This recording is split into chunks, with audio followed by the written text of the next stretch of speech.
दीपक, जहां क्लैरिटी दिखती है आपको कांग्रेस पार्टी को, आप महागठबंधन का पार्ट रहेंगे, वहां पर यह क्लैरिटी है कि आपका नेता कौन बनेगा या आपका भी बाद में तय होगा, या जिस तरीके से आप भी चाहते हैं कि नीतीश कुमार के बारे में बात साफ हो जाए, एक जमाने में आपके साथ में इंडिया अलायंस में वो थे, या एक बार कोशिश की जाएगी चुनाव के बाद में मुख्यमंत्री पद की। महाराष्ट्र जैसी स्थिति नहीं है, महाराष्ट्र में बीजेपी 136 सीटें जीती, उसके साथ साथ एक अजित पवार भी थे कि अगर कोई रूठ जाता है तो दूसरा पार्टनर तैयार था। बिहार की स्थिति वैसे नहीं है, नीतीश कुमार की पार्टी के बिना सरकार नहीं बन पाएगी किसी की, आज की स्थिति में तो कम से कम हम देखते हैं। तो इंडिया अलायंस का उन पर भी ध्यान रहेगा, मुख्यमंत्री पद अगर नहीं मिलता है तो जरा कोशिश कर ली जाए वगैरह उस तरीके से। साहिल भाई, यहाँ पे बहुत सारा बातें हो चुकी हैं। भाजपा प्रवक्ता कंफ्यूज हैं, हमारे वाजपेयी जी कंफ्यूज हैं, कह रहे हैं कि मोदी जी को घोषित नहीं किया गया था। बड़े बड़े स्लोगन चलते थे, बहुत हुई महंगाई की मार, क्योंकि महंगाई भूल चुके हैं, भ्रष्टाचार भूल चुके हैं, इसलिए अब इनको याद नहीं आता कि अब की बार मोदी सरकार का नारा दिया गया था 2013 से 2014 के बीच में, चुनाव से पहले। प्रत्युष कंठ जी भी भूल चुके हैं, ये परिवारवाद की बात करते हैं। भाजपा में परिवारवाद बांसुरी स्वराज, प्रवेश वर्मा और अनुराग ठाकुर और पीयूष गोयल, इनको नहीं दिखेगा। अमित शाह का लड़का आईसीआई का, आईसीसी का चीफ बन सकता है, बीसीसीआई का चीफ बन सकता है, ये परिवारवाद नहीं है, क्योंकि उठा के दरी वाले को बना दिए। अरे क्यों नहीं बना दिया साहिल जोशी को बीसीसीआई का चीफ सेक्रेटरी, क्यों नहीं बना दिया सेक्रेटरी? अरे भैया, मुझे नहीं बनना है। अरे दीपक झा, मुझे नहीं बनना है मेरा, और ना ही बीसीसीआई कोई राजनीतिक पार्टी का अखाड़ा है, कोई राजनीतिक पार्टी नहीं है। आप कहां मुझे उसमें मैं वही कह रहा हूं, आप अपनी बात करिए, आपको बनना है तो बता दीजिएगा, मुझे बीसीसीआई में नहीं जाना है। सुनिए, यही साहिल भाई बात क्या है कि भाजपा को अपने तो नहीं दिखता और दूसरी जगह परिवारवाद दिखता है। इन्होंने एक बड़ी अच्छी बात कही कि लालू यादव का बेटा बनना चाहता है मुख्यमंत्री। अरे भैया, तो नीतीश कुमार जी का भी बेटा मुख्यमंत्री बनना चाहता है, तो आप उसको सपोर्ट करेंगे कि नहीं? बात बड़ी स्पष्ट है। निशांत कुमार जी को अगर मुख्यमंत्री बनाया जाएगा, भाजपा सपोर्ट करेगी नहीं। लेकिन सबसे बड़ी पहलू बात क्या है कि भाजपा एक मगरमच्छ रूपी पार्टी है, ये दूसरी पार्टियों को तोड़ के नाश्ता करती है। हमारे बगल में वाजपेयी साहब बैठे हैं, इनकी पार्टी का दो फाड़ करके क्या हाल किया कहीं जग जाहिर है। महाराष्ट्र में क्या हाल किया शिंदे ग्रुप का और शिवसेना का जग जाहिर है। और इसी तरीके से अनेक उदाहरण है, कई पार्टी कई नेताओं को इन्होंने तोड़ा है। तो अब एक बात याद रखिएगा, लेकिन नरेंद्र मोदी जी को इतना आसान नहीं होगा, क्योंकि दो बैसाखी इनके पास है, एक नायडू एक नीतीश कुमार। अगर नीतीश कुमार को लाल आंख दिखाएंगे, जो कि चाइना को नहीं दिखा पाते, तो नीतीश कुमार कहेंगे नरेंद्र मोदी जी अब आप बस करो, प्रधानमंत्री की कुर्सी में गिरा दूंगा आपकी। तो दोनों एक दूसरे को लाल आंख दिखा सकते हैं। बड़ा इंटरेस्टिंग पॉइंट होगा, क्योंकि नरेंद्र मोदी, नायडू और नीतीश के बिना कुछ भी नहीं है।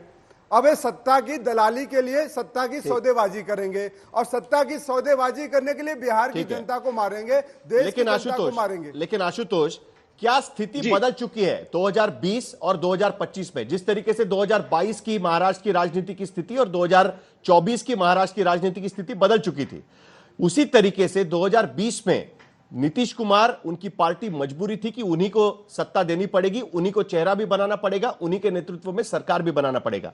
क्या आज की स्थिति बदल चुकी है? क्या आज एलजेपी चूंकि एनडीए के साथ में आ चुका है, हम देख रहे हैं कि आरजेडी अकेले चुनाव लड़ेगी, आरजेडी कांग्रेस का क्या होगा वो अभी तक क्लैरिटी नहीं है। ऐसे में स्थिति बदल चुकी है, इसीलिए नंबर्स पर ध्यान रखा जा रहा है। और क्या सचमुच में, जिसका जिक्र कांग्रेस के प्रवक्ता कर रहे थे, जेडीयू इस स्थिति में है कि वो केंद्र सरकार को चैलेंज करे कि हमें मुख्यमंत्री नहीं बनाएंगे तो देखिए आपकी सरकार मुश्किल में आ सकेगी? स्थिति बदल गई है, राजनीतिक स्थिति। साहिल, देखिए आज की तारीख में भारतीय जनता पार्टी के समक्ष अगर हम जनता दल यूनाइटेड की बार्गेनिंग पावर को देखें, तो नीतीश कुमार की बार्गेनिंग पावर पहले के मुकाबले में ज्यादा है, दो कारणों से। पहला तो सबसे बड़ा कारण यह कि नीतीश कुमार जी ने बहुत कामयाबी के साथ आरजेडी लालू प्रसाद यादव का डर दिखा दिखा के भारतीय जनता पार्टी का जितना दोहन करना था पिछले 20 साल में दोहन किया। आप सोचिए कि एक पार्टी जो सबसे बड़ी पार्टी बिहार की या सबसे बड़ी पार्टी के करीब पहुंच जाती है, वो पार्टी अपना मुख्यमंत्री पिछले 20 साल में नहीं दे पाई। वो लगातार नीतीश कुमार की पिछलग्गू पार्टी बनी। राजनीति में ऐसा होता नहीं है, राजनीति में कोई किसी पे दान नहीं करता। तो एक तो आरजेडी का डर दिखा के बार बार उनको उनका दोहन करते नीतीश कुमार। दूसरा, लेकिन उनका ये तो घट रहा है ना। देखिए 2010 में 22%, 2015 में 16% वोट, 15% 2020 में, घटता जा रहा है ना उनका पूरा, ये नंबर्स घट रहे हैं।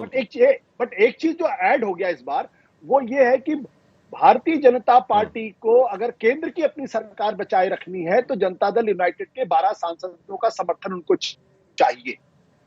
और आज की तारीख में थ्योरेटिकली तो मैं कह सकता हूं कि नीतीश कुमार के 12 सांसदों के बल पर नरेंद्र मोदी की सरकार चल रही है। 3 महीने के बाद क्या बदलाव होता, 12 के 12 नीतीश कुमार के सांसद टूट के बीजेपी में चले जाते हैं, एक अलग तरीके का प्रश्न हो जाएगा, या कहीं और से 12 सांसद आ जाए, वो भी अलग तरीके का प्रश्न हो जाएगा।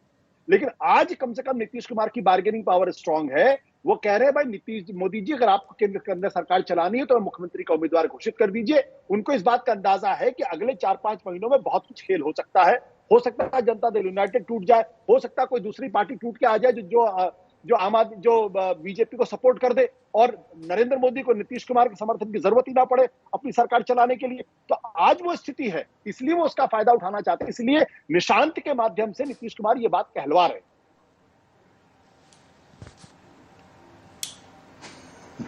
जी, देखिए यही बार्गेनिंग पावर है जो हम स्क्रीन पे यहां पर दिखा रहे हैं कि जब साथ में लड़ते हैं नीतीश कुमार बीजेपी से, तब पिछड़ा वर्ग के 58% वोट मिल जाते हैं एनडीए को।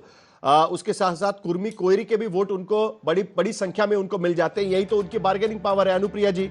इसी बार्गेनिंग पावर के बल पर देखिए, ये पिछड़ा वर्ग के 58% लोग वोट मिलते हैं एनडीए को, महागठबंधन को महज 18% रह जाते हैं। कुर्मी 81% वोट एनडीए के खाते में चले जाते हैं। कोयरी समाज के 51% वोट एनडीए के पाले में चले जाते हैं जब बीजेपी के साथ में नीतीश कुमार लड़ते हैं।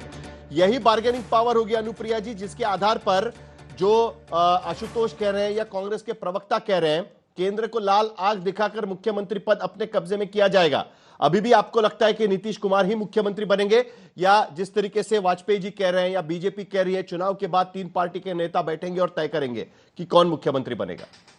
साहिल जी, एक बिहार में भी नारा है, और मैं आपको निश्चित तौर पे मैं कह सकती हूँ कि आगामी चुनाव में आपको एनडीए के तमाम नेता आपको ये बोलते नजर आएंगे कि 2025 में 225 फिर से नीतीश।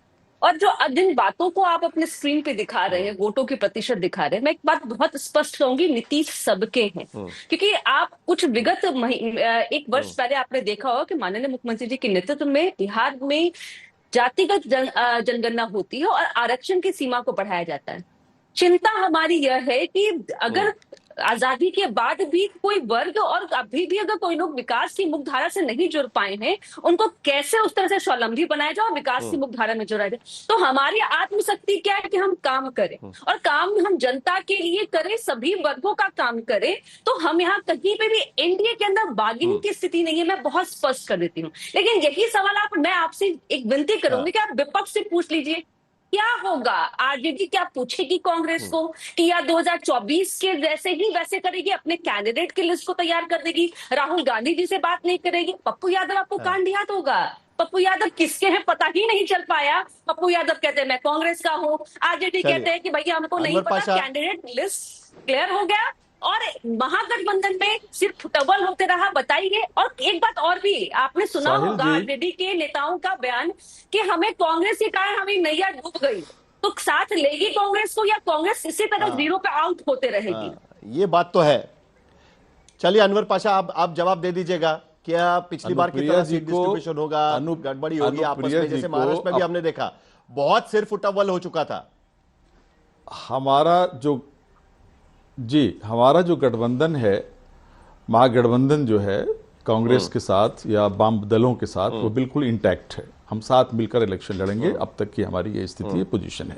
रही बात बिहार के विकास की, तो मैं थोड़ा सा डिफर करूंगा आशुतोष जी से कि बार्गेनिंग पावर जो है वो नीतीश कुमार जी की अब जीरो हो गई है। इस समय जो स्थिति है, उनके एमपीज उनके कंट्रोल में नहीं है, उनके एमएलएज उनके कंट्रोल में नहीं है, बार्गेनिंग पावर उनकी जीरो होकर रह गई है।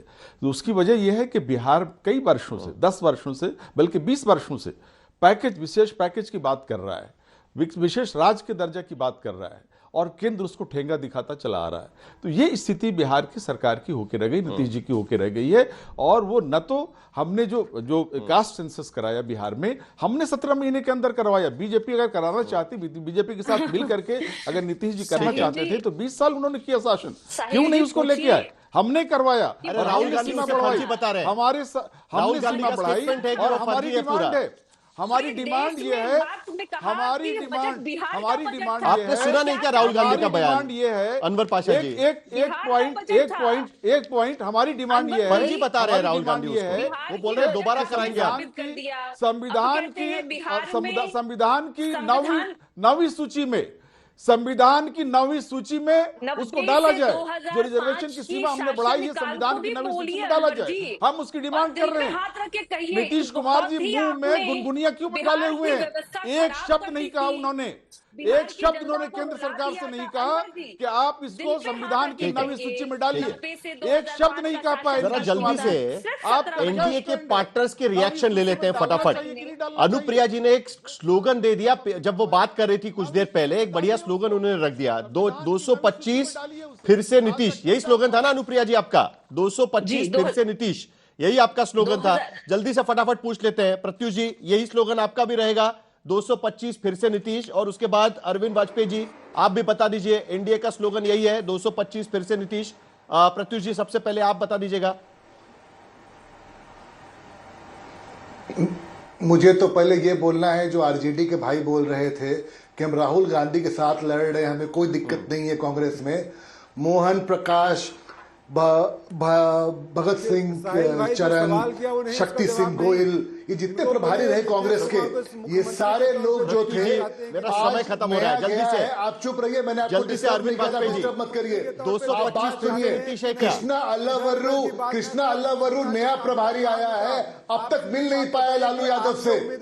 कांग्रेस का कोई वाकई नहीं है वहां पे, वो कौन सा बात? अरविंद वाजपेयी जल्दी से बता दीजिएगा, 225 फिर से नीतीश है क्या आपका स्लोगन? एक साहिल जी, एक नारा नहीं होगा, बहुत सारे नारे आएंगे, अभी देखते रहिए। अभी तो चुनाव के में काफी टाइम है, नारे आएंगे, लेकिन तय है। ठीक है। मेरे पास समय बिल्कुल खत्म हो चुका है।